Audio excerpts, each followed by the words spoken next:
Today we're going to be making apple crisp. I'm teaching Grant how to make it so he can make it for his World Culture Day at school next week. And apple crisp is a British dessert, but we really like it. And even though we're mostly German, we're going to make a British dessert.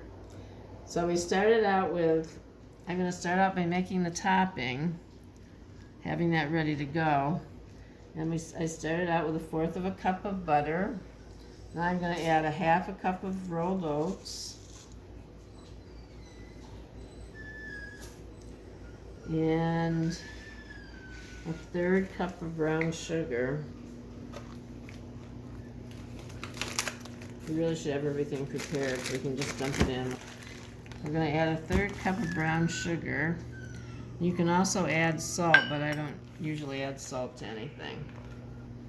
This is an old-fashioned pastry cutter. This belonged to my grandmother, and it's kind of fallen apart, but I still use it. It works really well. So you just take and you cut over and over till the butter is in really small pieces and everything is mixed together. This is going to be the topping for the apple crisp. Just keep chopping and chopping. I usually put my fingers in there and just squeeze it all together at the end to make sure it's real thoroughly mixed. Squeeze the butter together with the flour and the oats, because you want the butter to be evenly distributed on the top of the apples. Topping, the butter all thoroughly mixed in, so it makes a crumbly top. Next thing we do is peel the apples. You need 3 cups of apples. This apple is huge, so I'll start with this one, and we'll see if it makes almost 3 cups. How big that is. That is Big apple from Beckwith Farms Orchards.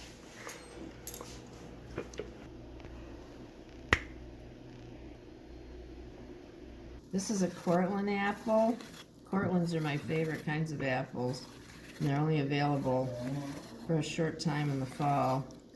And then after that, my second favorite kind is McIntosh, and they both work well for apple crisp and for pies. So we'll see how much this one apple is going to give us. Probably about 2 cups at least. There we are with 3 cups of apples in another bowl. And to that we will add a tablespoon of flour, 1/4 cup of sugar, a teaspoon of cinnamon, and a tablespoon of water to help thicken it. Probably will. I don't. You missed half of it. Still not 1/4 of a cup. I'm gonna have to open it. Is that a 1/4? Oh, that. The apples.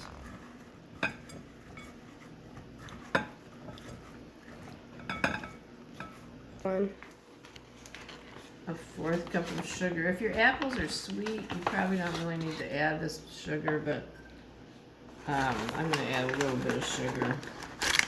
Probably not the whole 1/4 cup, but I try to go low on the sugar so things aren't overly sweet. So about that much sugar.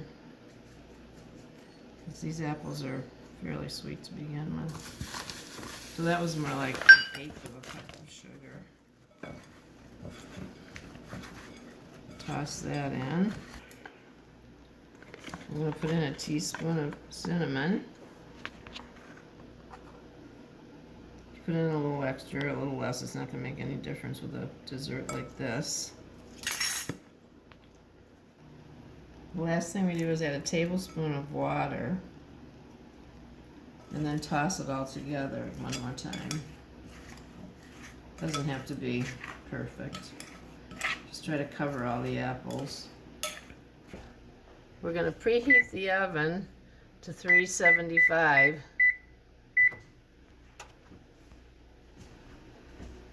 Maybe your mom can look at it. You know what?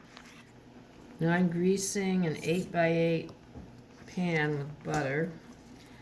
Oftentimes when I make this, I double the recipe. And when I do that, I use a 9 by 13 inch pan.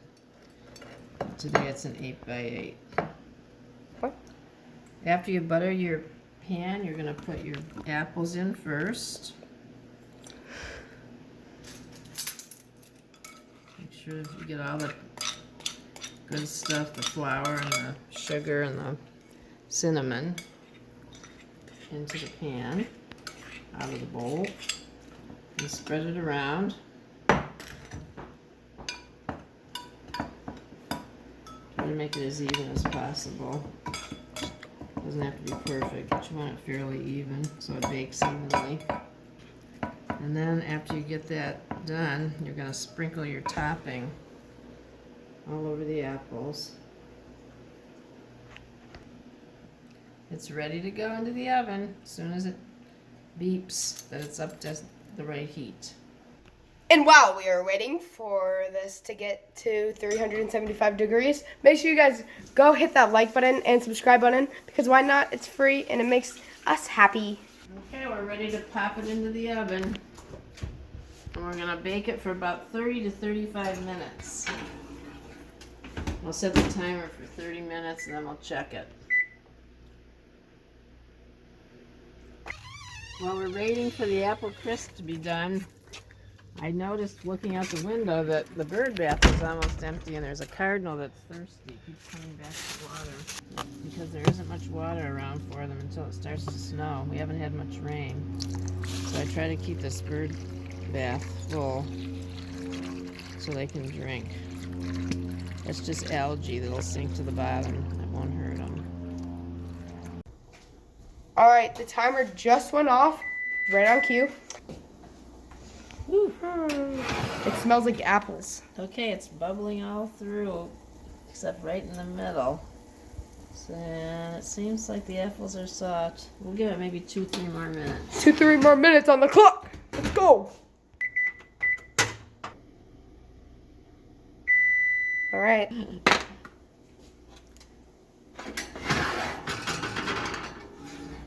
Okay, that's completely done now. Nice and brown. Your hair is like flying up. Ooh, it's hot in there.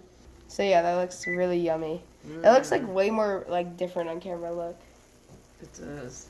but it looks better in person. Crisp is done, and we let it cool for a little while, and then we serve it either warm or cold.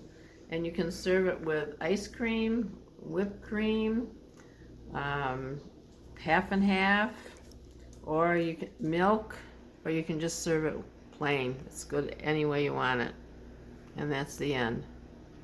Before we end, we're doing a taste test. Unless we put it to, I'm putting a little whipping cream that I had left over from something onto Grant's. I'm gonna put some Silk soy milk on mine because I can't drink milk anymore. Okay, here goes our taste test. Delicious. Very good. 100% recommended. Apple crisp is a great fall dessert. Holy cow. Like, It's sweet. Don't add too much sugar. You can also make the same thing with raspberries or blueberries. I make it with rhubarb. If you like rhubarb, that's really delicious too. I already finished mine. That was really good. Like, if you tried that recipe, make sure you hit the like button if it works. Obviously it works, so you gotta hit it. But I think that's gonna be it. Close this out. Yep. See you again. Bye. Bye. Today we're making apple crisp because Grant has to make something for his World Culture Tasting Day. But we're making something